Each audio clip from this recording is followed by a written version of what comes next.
More than 49,000 workers at General Motors plants across the country are on strike tonight after contract talks broke down.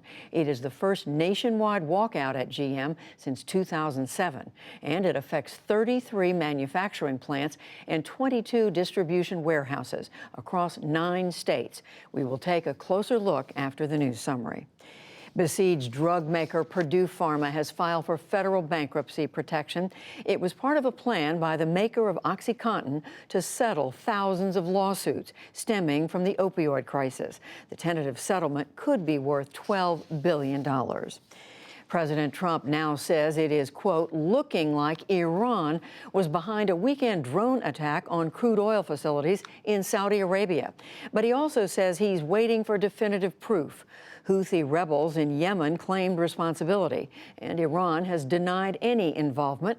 The UN Security Council convened today in New York as the special envoy to Yemen sounded the alarm via video link. This extremely serious incident makes the chances of a regional conflict that much higher and of a rapprochement that much lower.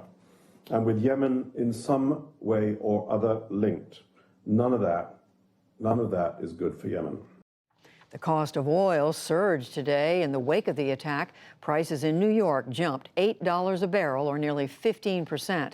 We'll focus on the attack and its potential consequences later in the program. The spike in oil prices pushed stocks lower. The Dow Jones Industrial Average lost 142 points to close at 27,076.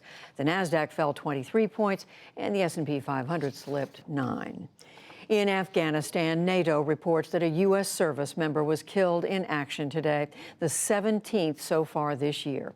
Earlier this month, President Trump called off peace talks with the Taliban after an attack that killed another American soldier. Businesses and subways in Hong Kong reopened today after another weekend of protests that saw some in the crowds throwing bricks and firebombs.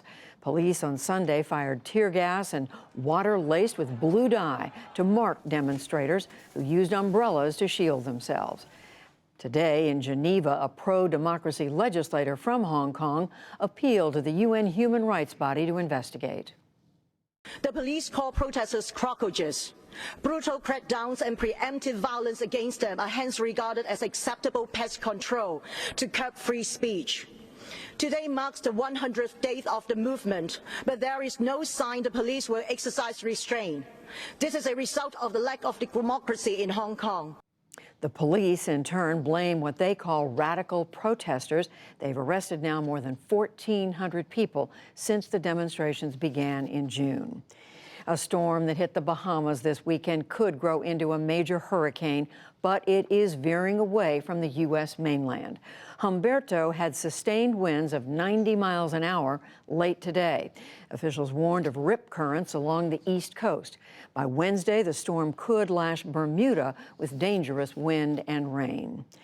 President Trump charged today that U.S. Supreme Court Justice Brett Kavanaugh is under assault by charges that are lies after a new allegation of sexual misconduct. The New York Times reported over the weekend that it happened during Kavanaugh's student days at Yale.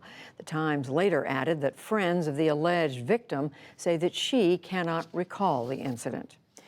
Prosecutors in New York City have subpoenaed the president's tax returns. Reports today said the subpoena went to Mr. Trump's accounting firm. It seeks the last 8 years of state and federal returns for the president and for his business, the Trump Organization. Meanwhile, the U.S. House Oversight Committee is asking Transportation Secretary Elaine Chao for documents involving her family's shipping company. Democrats say they want to know if any of her official actions were designed to benefit Foremost Group. Chao's father founded the firm. Former New York Yankees great Mariano Rivera was awarded the Presidential Medal of Freedom today. The Hall of Fame pitcher was a 5-time World Series champion and regarded by many as the best closing pitcher in baseball history. And the famed frontman of the Cars, Ric Ocasek, has died of heart disease. He was found Sunday in his New York apartment a year after the Cars were inducted into the Rock and Roll Hall of Fame. They had a string of hits in the 1970s and 80s, including My Best Friend's Girl. Rick Ocasek was 75 years old. Still to come on the NewsHour, auto workers take to the picket lines for better wages. Questions surround attacks on Saudi Arabian oil. On the ground in Israel before a critical election, and much more.